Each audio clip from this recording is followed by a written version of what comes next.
Range of other implications in using this resource, which means that better governance in terms of identifying whom you're dealing with, the know your customer norms, etc., become important. So these are aspects which we continue to raise as part of our concerns relating to internet governance. We also believe that while it is multi-stakeholder, it also needs to address the needs of the largest number of users. I mean, ultimately it needs to be democratic in that sense, and a country like India with about 1 billion users needs to be more involved in this process. And the ministry is engaged to ensure that while preserving the multi-stakeholder spirit, we encourage a range of stakeholders from India, from the country, to be engaged in the process of internet governance through a variety of mechanisms where we reach out, create better capacity, enable people to attend many of these meetings, enable people to attend many of these gatherings, to ensure that there's a strong voice for India in these fora. Not necessarily only a government voice, but voice from a range of stakeholders from the country is heard in all of these relevant international fora, and we are able to make our concerns clear.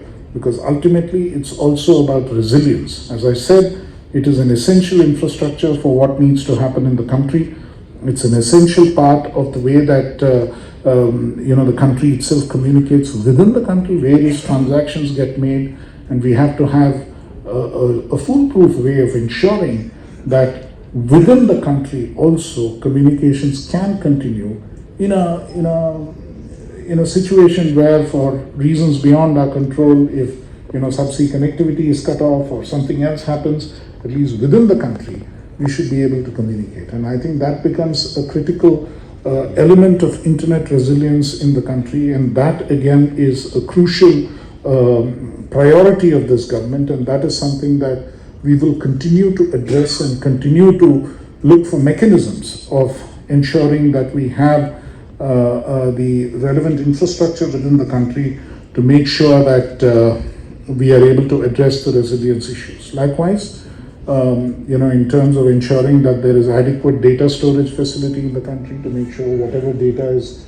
absolutely required for crucial sectors to operate can get stored within the country. For a moment, don't interpret it as I'm saying that there won't be free flow of data. We have nothing against free flow of data, but the point is that we need to have enough capacity to store within India as well to support this.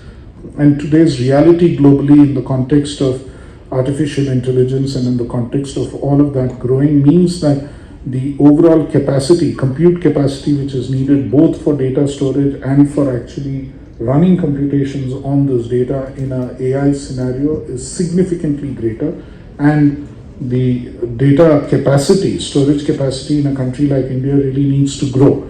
And not only for India's own sake, but as we committed to the United Nations on an earlier occasion, even for services that India can offer to the rest of the world. So whether it is in terms of data storage, whether it is in terms of compute capacities for AI across the world. So we have an open mindset in this regard, but we need to have adequate infrastructure to support it, both for our own needs and to support needs in other parts of the world where it may not be available. So in that sense, I think today's event is an important event which reminds us of what the enormity of the task that lies before us, the agenda that needs to be pursued relentlessly to make sure that the internet is democratized, is used in a way that it benefits all the people, everybody across the globe, including in India. And India in that sense ends up being a real test case. I mean, it's so multilingual that even many continents aren't as multilingual as India is. And what we are able to succeed in demonstrating here is something which would be useful for countries across the world. And in that sense, our collaboration with UN organizations, including UNESCO, has been fairly substantial. We've been active in internet governance across the world, and in all of these areas, we will continue to engage, be active, and make sure that both by example and by infrastructure, we are a force for good in this particular space across the globe. Thank you very much for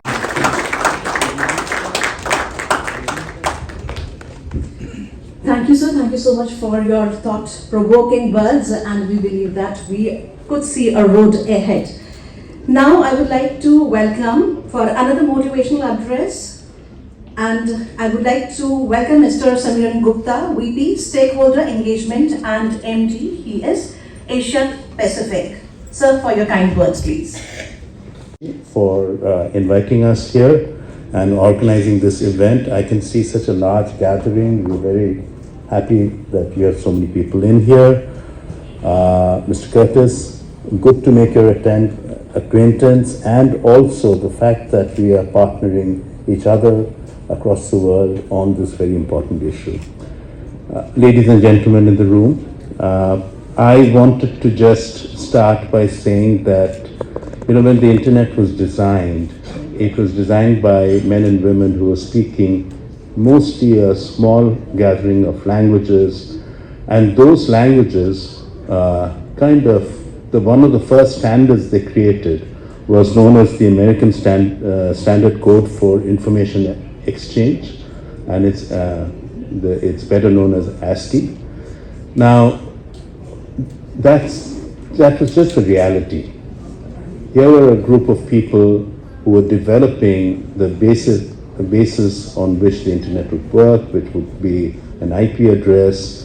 And since you would not be able to remember an IP address, you needed a domain name to attach to an IP address.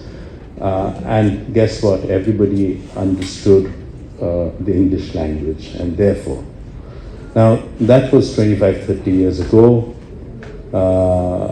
There are many other languages in this world, and many of which are spoken in this country amongst the top 10 of the United Nations list of languages spoken. And the challenge is that not everybody is comfortable using English. That is the challenge. We've grown up in a society which has been very multilingual. Many of us in the room can read, write, and speak at least 2, if not 3 languages. Some, I'm looking at Balanduji, and he probably speaks many more. My point simply being that because, again, as Secretary Sir said, we are speaking from a position of privilege because we can use the internet and we are so comfortable in English. But from my own personal experience, I can tell you during the COVID-19 pandemic, where I was volunteering a little time to just help people access resources that the government had set up. And the biggest challenge was, how do I get it in my own language, or is it available in my own script? And these were the actual beneficiaries for whom all those benefits had been created. That's a whole different story, but I'm here to talk about universal acceptance and the importance of UA. Devisji has already told us, what the government of India is doing. Ms. Krishnan put it in a much broader context of why it is important. And in this space at ICANN, we've been working on it from about 2009, actually even earlier, but from 2009 we started creating or helping in the creation of top-level domains which were internationalized, so IDNs. And 2014, Nixie got its .Bharat.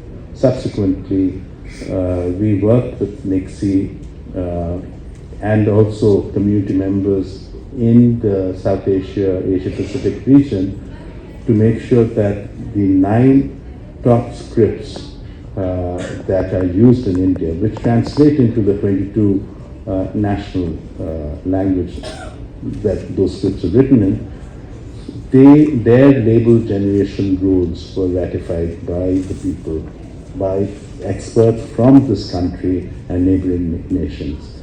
As a result of which, all of these scripts are now available in the root zone of the internet.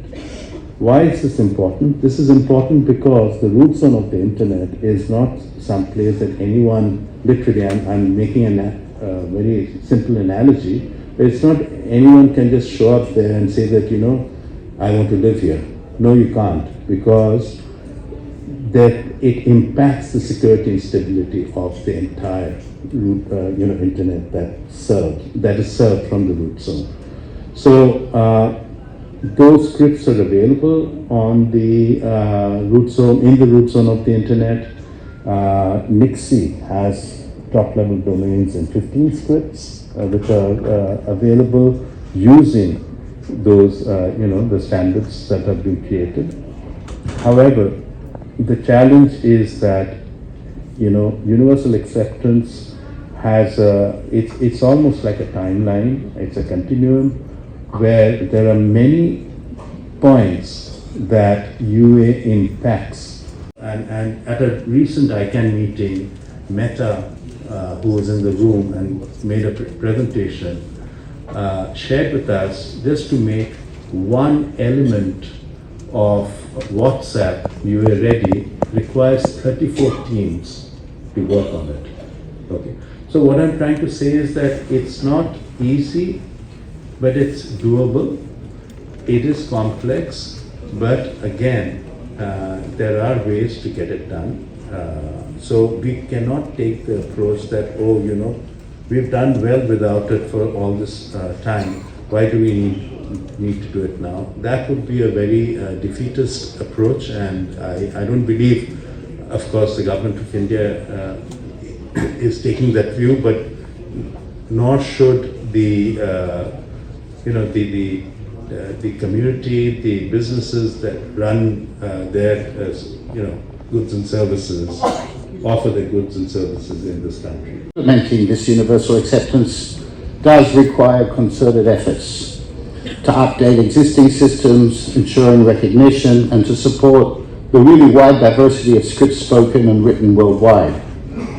And this endeavor enhances, of course, internet accessibility and usability, and therefore also, I would argue, enhances overall well-being of the population at large. In October 2003, when UNESCO adopted the recommendation concerning the promotion and use of multilingualism and universal access to cyberspace, it was estimated that approximately 10.5% of the world's population, meaning 608 million individuals at the time, were internet users. By the end of 2022, so 2 decades later, the number had been estimated to have surged to 5.3 billion users worldwide, representing 66% of the global population. So that is a huge growth. But yet, despite this exponential growth, linguistic diversity online remains quite limited. As of January 2025, English language dominates the web, constituting an estimated 49.3% of content of the web. So almost half of the web's content is one language. And we estimate about 4,000 to 5,000 languages still being spoken in the world today. The next prevalent languages are Spanish, German, Japanese, and French. And collectively, these languages with English account for about 70% of online content. So that is, a handful of languages are now accounting for about 70% of online content. We heard numbers in India. The ITU, International Telecommunication Union, in 2022 reported that approximately 55.9% of India's population, 760 million people, use the internet, but the numbers I heard this morning seem that in the last 3 years that has grown still more, and what I heard is we're getting to around 1 billion, making it the largest or second largest online market globally. And yet we know that there are still barriers. Even as there's progress, there's still barriers in India. The 2011 census of India recognized 1,369 mother tongues spoken in the country. So there is still a lot to go, and the ability to access digital platforms in one's native language is really essential for full participation today in society, as we heard from the Secretary of Making. India, I think as was said, if we think globally, what happens in India is of importance and impact globally. If India gets it right, this will have reverberations around the world, and I think this is what was said by the Secretary and the former speakers. And this is really important because India has such a large population, almost a quarter of the world's population, and almost a quarter of the world's languages spoken here. So what happened here matters not only in India, but does matter globally. And India is making concerted efforts for multilingualism. The National Education Policy 2020 emphasizes the importance of mother tongue and regional language education. We know in education, if children learn in the first years of their mother tongue, their education is better. And then that's well established. So having a foreign language in the first years of education is counterproductive for learning. There are initiatives like language-based tourism, literature festivals, linguistic research, showcasing the diversity of India's linguistic diversity on the global stage. And recently, AI-powered translation tools, voice recognition softwares in local languages and digital platforms are starting to enable regional content creation. UNESCO Regional Office for South Asia. I would like to request Dr. Devesh Tyagi to present Momentum to Mr. Samiran Gupta, VP, Stakeholder Engagement and Entry Asia Pacific, Ministry of Electronics and Information Technology. Esteemed guest, analyst, media, and the participants over here. So as we are concluding this inspiring inaugural session of the Universal Acceptance Day 2025, under the theme called Connecting the Unconnected, Building a Multilingual Internet for Viksit Bharat,